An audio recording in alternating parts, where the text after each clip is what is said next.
My name is Vern Swanson. I'm the director of the Springville Museum of Art.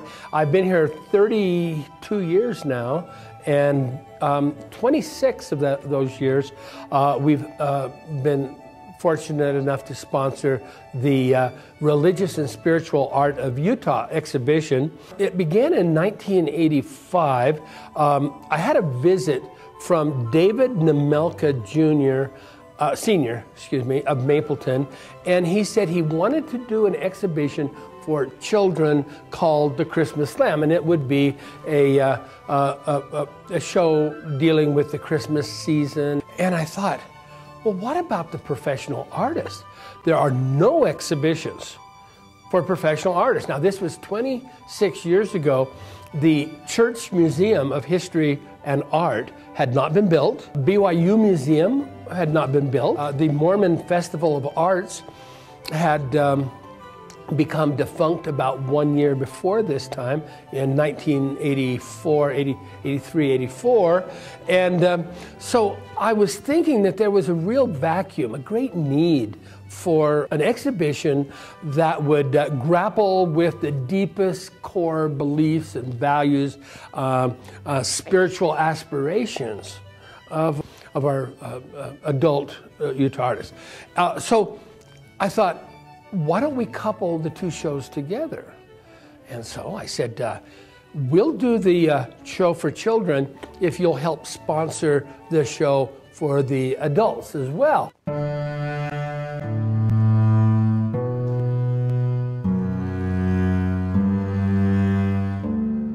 One thing that's really unique about this exhibit is the fact that we are really trying to facilitate a personal experience for the viewer, because this is an exhibit where the artist is expressing something very personal to them.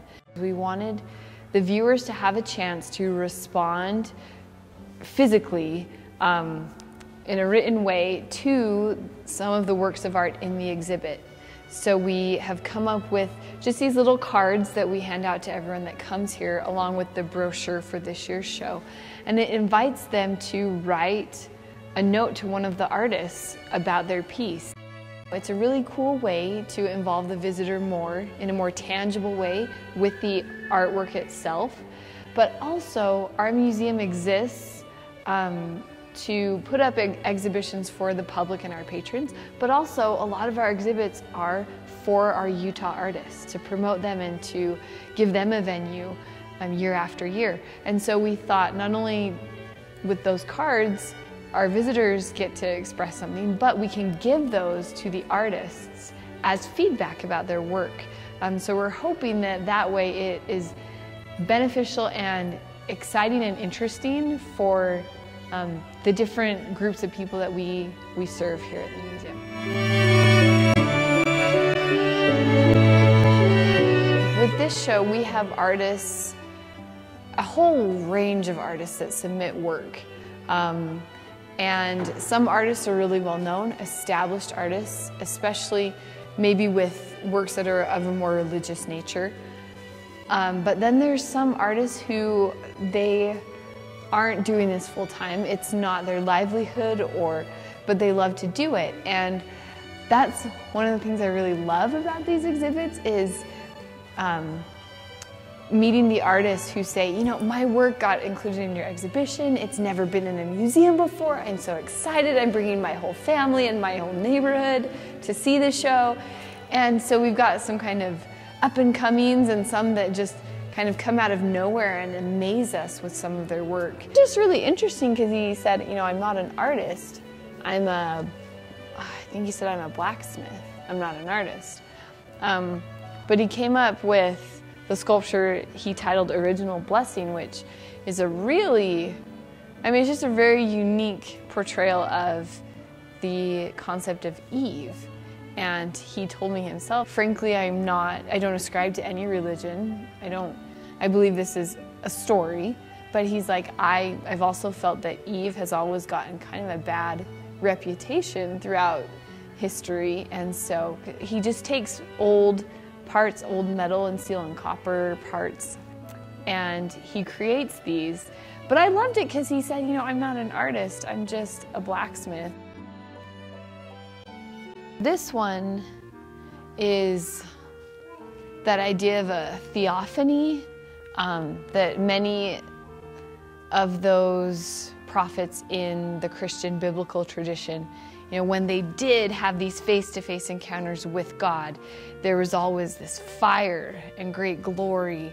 And so this artist is taking the story of the LDS prophet Joseph Smith and putting it in terms of that theophany. It's a theme that we see frequently with this show because of the predominant LDS community, but we don't often see it like this. Some of our more popular, recognized artists are in the show as well. And there's a great variety, and every work has a story to tell, which is typical with most art. I mean, art is very much expressing and communicating something, but especially with this show, there are very deep and poignant stories that emerge that I love.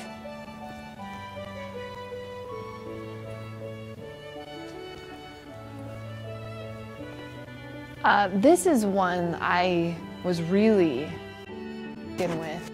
It's a depiction of Mary Magdalene by the artist Cassandra Barney. I love the way that there's so much going on with the flowers, and that Mary Magdalene just kind of comes out as an extension of that natural vegetation.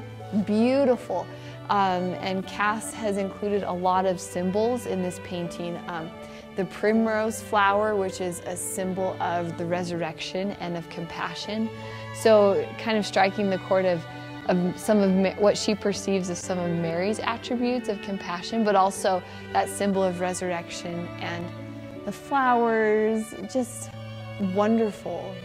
And I think there's something that I perceive as being lovely and feminine about the way it all comes together to express who Mary was in her mind. It's a painting by Walter Rain. It's called Where Are the Nine? Focusing on the one leper that returns to Christ to thank him for healing him. It's just beautiful. The perspective is great. I mean, he's got the focus just on this leper who's sprawled out, just, I imagine him being pretty overwhelmed and overcome with the miracle that's just taken place. And then, if you look right here on the side, you can see, the other 9, just the effect of them, and they're running off, their hands are up, they're glorying in what has just happened, kind of forgetting the source of that miracle, but the focus on that one that does remember, to acknowledge what he believes Christ has done for him. Really well done, really expertly done, I think, for that subject. I mean, this has layers of meaning, and it's different for every viewer that looks at it. But it's works like this that really are striking, and I think the really fun part about this show is asking questions. Well, how does this connect with my feeling about spirituality or religion or worship, or how does this fit in? Because this is a case of bullets made into this image, and so that brings in just all those extra layers and those associations with those different things. And so this is the kind of thing we want viewers to be thinking about and responding to and getting excited and interested in.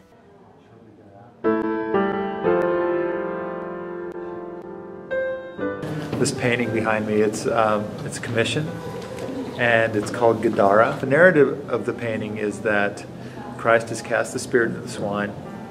The swine are now running over the cliff, and here's this Jewish fellow who's running down after him, lamenting over the loss of his pigs and his wife up above. And the irony of that is that instead of sort of embracing their son, or this man who's now been healed from this terrible plague, they're worried about their pigs, which were not their food source, because Jews don't eat pig.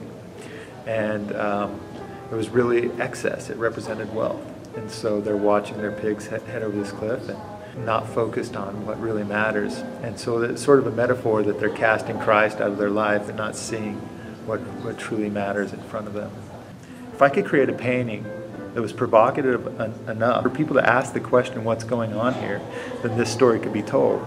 And then therefore they could have this this idea in their minds to process against their views on materialism and gaining wealth. And so for me to have it somewhere in my Rolodex of thoughts and to have it work against my conscience is great to have. And so that's sort of where the rubber meets the road with me, and where I determine a painting's worth painting, is if it has something to share and something to teach, especially if it's religious. You hope it's beautiful first, maybe just for art's sake, and then you hope that it has some profound message that it teaches. This show is juried by the curatorial department of the museum.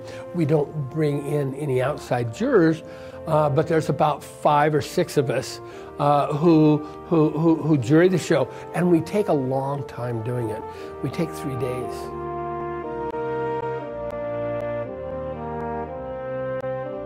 Nick Stevens did a painting, a very stylized painting of the Salt Lake Temple with symbols. A masterpiece, I would say, A+. The winner of our highest award, however, was Casey Childs with a piece of the martyrdom of Joseph Smith. This painting emphasized John Taylor in the martyrdom sequence.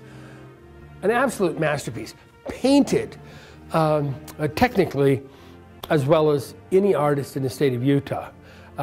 Wonderfully composed, the light, the color, everything was there. But more importantly, for this show, is that you are engaged in John Taylor's eyes. He's looking right at you, confused.